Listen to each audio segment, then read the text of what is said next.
नवा अध्याय 9th chapter Durga Saptashati. Durga Saptashati का नवम अध्याय निशुंभ वध पर आधारित है। नवमोध्याय निशुंभ वध। अगर आप हमारी वीडियो देख ही रहे हैं तो please like share and subscribe करें। आपके लिए ये बस 1 मिनट होगा बट हमारे लिए बहुत बड़ी हेल्प होगी। ध्यान। मैं अर्धनारीश्वर के श्री विग्रह की निरंतर शरण लेती हूँ। उसका वर्ण बंदूक पुष्प और सुवर्ण के समान रक्तपीत मिश्रित है। वह अपनी भुजाओं में सुंदर अक्षमाला, पाश, अंकुश और वरद मुद्रा धारण करता है। अर्धचंद्र उसका आभूषण है तथा वह 3 नेत्रों से सुशोभित है। राजा ने कहा, भगवन, आपने रक्तबीज के वध से संबंध रखने वाला देवी चरित्र का यह अद्भुत महात्म्य मुझे बतलाया। अब रक्तबीज के मारे जाने पर अत्यंत क्रोध में भरे हुए शुंभ और निशुंभ ने जो कर्म किया उसे मैं सुनना चाहता हूँ। ऋषि कहते हैं, राजन, युद्ध में रक्तबीज तथा अन्य दैत्यों के मारे जाने पर शुंभ और निशुंभ के क्रोध की सीमा न रही। अपनी विशाल सेना इस प्रकार मारी जाती देख निशुंभ हर्ष में भरकर देवी की ओर दौड़ा। उसके साथ असुरों की प्रधान सेना थी। उसके आगे पीछे तथा पार्श्व भाग में बड़े बड़े असुर थे जो क्रोध से ओट चबाते हुए देवी को मार डालने के लिए आए। महापराक्रमी शुंभ भी अपनी सेना के साथ मातृगणों से युद्ध करके क्रोधवश चंडिका को मारने के लिए आ पहुंचा। तब देवी के साथ शुंभ और निशुंभ का घोर संग्राम छिड़ गया। वे दोनों दैत्य मेघों की भांति बाणों की भयंकर वृष्टि कर रहे थे।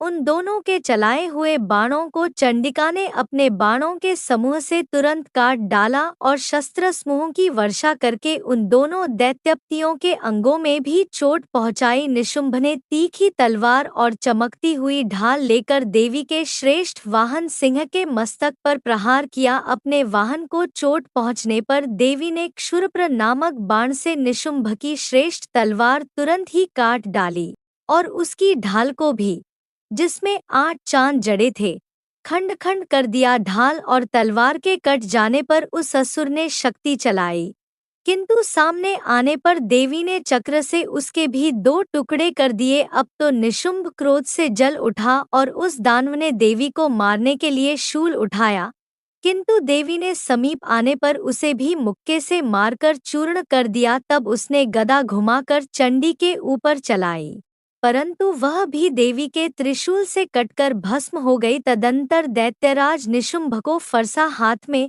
लेकर आते देख देवी ने बाण समूहों से घायल कर धरती पर सुला दिया। उस भयंकर पराक्रमी भाई निशुंभ के धराशायी हो जाने पर शुंभ को बड़ा क्रोध हुआ और अंबिका का वध करने के लिए वह आगे बढ़ा। रथ पर बैठे बैठे ही उत्तम आयुधों से सुशोभित अपनी बड़ी बड़ी 8 अनुपम भुजाओं से समूचे आकाश को ढककर वह अद्भुत शोभा पाने लगा। उसे आते देख देवी ने शंख बजाया और धनुष की प्रत्यंचा का भी अत्यंत दुस्सह शब्द किया।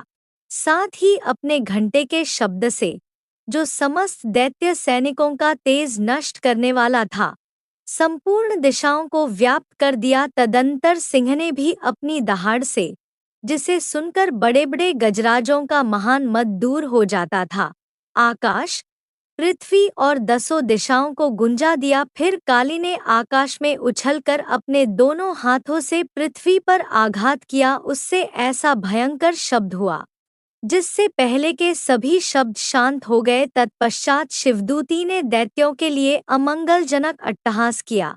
इन शब्दों को सुनकर समस्त असुर थर्रा उठे, किंतु शुंभ को बड़ा क्रोध हुआ। उस समय देवी ने जब शुंभ को लक्ष्य करके कहा, ओ दुरात्मन, खड़ा रह, खड़ा रह। तभी आकाश में खड़े हुए देवता बोल उठे, जय हो, जय हो। शुंभ ने वहां आकर ज्वालाओं से युक्त अत्यंत भयानक शक्ति चलाई। अग्निमय पर्वत के समान आती हुई उस शक्ति को देवी ने बड़े भारी लूके से दूर हटा दिया। उस समय शुंभ के सिंहनाद से तीनों लोक गूंज उठे। राजन, उसकी प्रतिध्वनि से वज्रपात के समान भयानक शब्द हुआ। जिसने अन्य सब शब्दों को जीत लिया। शुंभ के चलाए हुए बाणों के देवी ने और देवी के चलाए हुए बाणों के शुंभ ने अपने भयंकर बाणों द्वारा सैकड़ों और हजारों टुकड़े कर दिए। तब क्रोध में भरी हुई चंडिका ने शुंभ को शूल से मारा। उसके आघात से मूर्छित हो वह पृथ्वी पर गिर पड़ा। इतने में ही निशुंभ को चेतना हुई और उसने धनुष हाथ में लेकर बाणों द्वारा देवी काली तथा सिंह को घायल कर डाला। फिर उस दैत्यराज ने 10,000 बाहें बनाकर चक्रों के प्रहार से चंडिका को आच्छादित कर दिया। तब दुर्गम पीड़ा का नाश करने वाली भगवती दुर्गा ने कुपित होकर अपने बाणों से उन चक्रों तथा बाणों को काट गिराया। यह देख निशुंभ दैत्य सेना के साथ चंडिका का वध करने के लिए हाथ में गदा ले बड़े वेग से दौड़ा। उसके आते ही चंडी ने तीखी धार वाली तलवार से उसकी गदा को शीघ्र ही काट डाला। तब उसने शूल हाथ में ले लिया। देवताओं को पीड़ा देने वाले निशुंभ को शूल हाथ में लिए आते देख चंडिका ने वेग से चलाए हुए अपने शूल से उसकी छाती छेद डाली। शूल से विदीर्ण हो जाने पर उसकी छाती से एक दूसरा महाबली एवं महापराक्रमी पुरुष खड़ी रहा कहता हुआ निकला। उस निकलते हुए पुरुष की बात सुनकर देवी ठठाकर हंस पड़ी और खड्ग से उन्होंने उसका मस्तक काट डाला। फिर तो वह पृथ्वी पर गिर पड़ा। तदंतर सिंह अपनी दाढ़ों से असुरों की गर्दन कुचलकर खाने लगा। यह बड़ा भयंकर दृश्य था।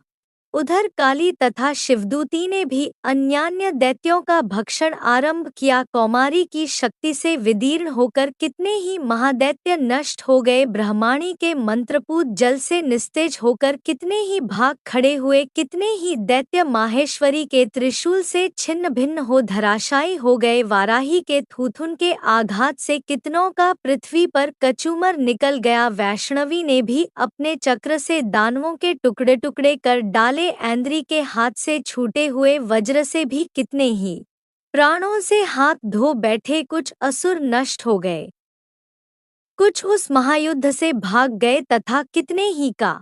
इस प्रकार श्री मार्कंडेय पुराण में सावर्णिक मनवंतर की कथा के अंतर्गत देवी महात्म्य में निशुंभवध नामक 9वां अध्याय पूरा हुआ। श्री दुर्गा सप्तशती पाठ 9वां अध्याय समाप्त हुआ। आगे की वीडियो देखने के लिए please like share subscribe and press the bell icon. Thank you for watching.